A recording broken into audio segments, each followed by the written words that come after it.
never gets old. Never, ever. I'm Joshua Finn with J&H Aerospace. We have received a number of inquiries about our rocket gliders in terms of the mechanisms we use on them.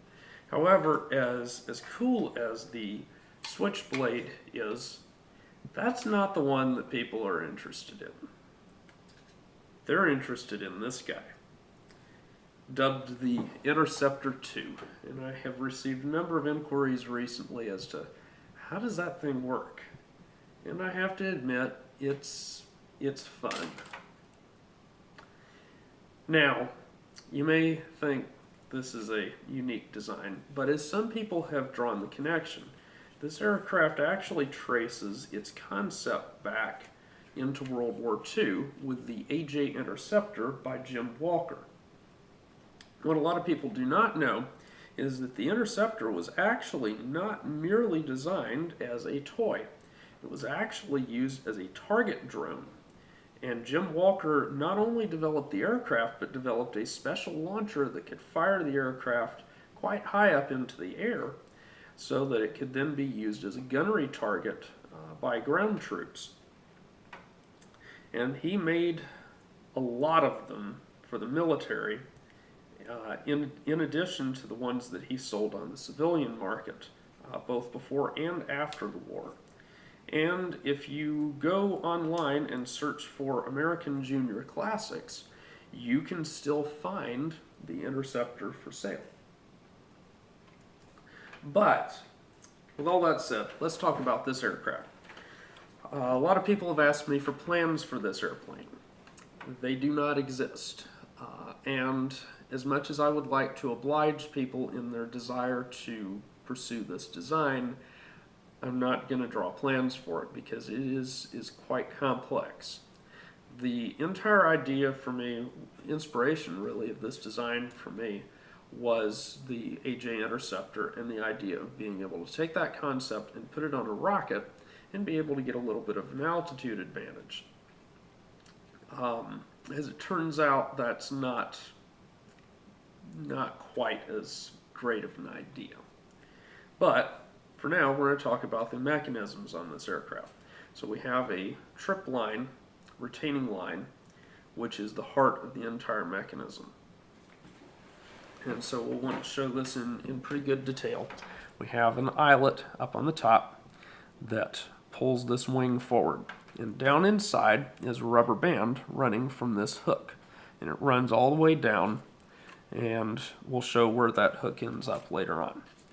This line runs forward through this guide tube and down, and we have this plunger. Now, the plunger is not good enough on its own. You also need to be able to retain this nose cone. So when this aircraft is launched, it's going to be launched in a vertical fashion on a launch pad. We have an engine friction fit in here. And that engine has its propellant, then it has a delay charge after the engine burns out. And at the end, usually about 3 seconds for an aircraft like this, there's a small black powder charge which would normally be used to eject the nose cone and deploy a parachute. In this case, it's going to slide the nose cone forward. The nose is retained on these rails. We've got one here, we have one here. So they're opposed to each other, so we get a fairly balanced retention. So the nose cone will slide forward to the ends on these rails, and that will pull this plunger out, which would then release this line. So what we'll do is we're going to slide the nose forward, and we see that the line is now released. So once the line is released, it's going to end up being pulled out of this tube because the wing will rotate downward. So the wing continues to rotate downward, and some point in here it's going to already start opening up, but we're going to go ahead and let it rotate down to this point so we can simplify things. Now we have another rubber band that is lapped across, and it swings the wings open. As we can see, there's a limiter here. Now the reason, if we rewind slightly, the reason that the wings don't deploy beforehand is they are retained backwards by these locks. So once they slide free, there's nothing any longer preventing the wings from opening up. Once that has occurred, the outer panels come open. They're fairly straightforward. We have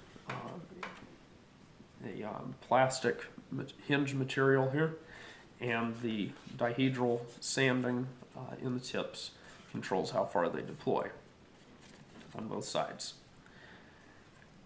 Now, as I mentioned, there was this little rubber band right here. We can see it goes up, and it is going to pull the wing down into position. This rubber band is somewhat critical in its sizing in order to get the proper behavior. Same is true on this one. We need a strong enough rubber band to actually deploy the wings. The specifics of the rubber band are not as critical.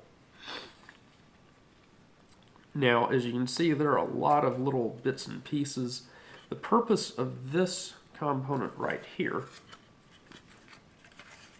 is to actually press the wingtips in so that any airflow in between will not shake the wingtips around. They won't catch as much air. Which brings us to the failure point of this design in terms of being a high-performance aircraft. It does launch very nicely. However, we have a great deal of frontal area here, and even though I've made an effort to provide an air path through and whatnot, we have all of these components. So this aircraft, once it's launched, as soon as the engine burns out, it slows down very quickly, and it never gets going very quickly because of all that drag. And that is really the primary downfall of this design, in that even though we're able to have such a low wing loading with such a lightweight aircraft and very good reliability, we cannot get the launch performance from that even to equal that of this little switchblade, because if we compare these two, which, mind you, these aircraft are rated for the same size engines, 1/2 A to A engines. We look at the frontal area, it's much, much less for this aircraft. Even if I were to make the wings of this aircraft as big as the ones for this one, I would still have less frontal area because I would not have all of the mechanisms in here. Now, that said, we will have a discussion here on how this mechanism works. I have a pivot tube right here that is connected through a wire that's bound to these carbon axles. The wing rotates on those carbon axles with these two bearings in these locations, and I have balsa shims to prevent the wing from being able to move around. Now, if you notice right here, that one is kind of able to move about. And I believe that's actually an area where the aircraft was damaged, but that has not affected performance. So we have the wings rotating on their axles, and then we have the saddle rotating on its axle. Probably the last comment I'll make, we've got a carbon-clad fuselage. The leading edges of the wing are basswood, which has been laid into the balsa before the airfoil was carved to shape. And as you can see, we do have an actual airfoil cross-section on this model. That enables us to get very, very good glide performance out of this airplane. Probably that's about the last thing to say. It's a very lightweight airplane, so even though it does have a lot of drag, doesn't get very high, the glide sink rate is actually very low, so it is a very good performing airplane. If you have any further questions about this aircraft, please feel free to ask in the comments section below. I'm happy to provide more information. As much as people would like, I'm afraid we're not going to offer this as a kit. It's not really, at this point, we don't have the technology to make this an economical product. I would probably have to charge $200 for one of these ready to go, and that simply is not, that's not a reasonable price for the performance you get from it, even as cool as it may be.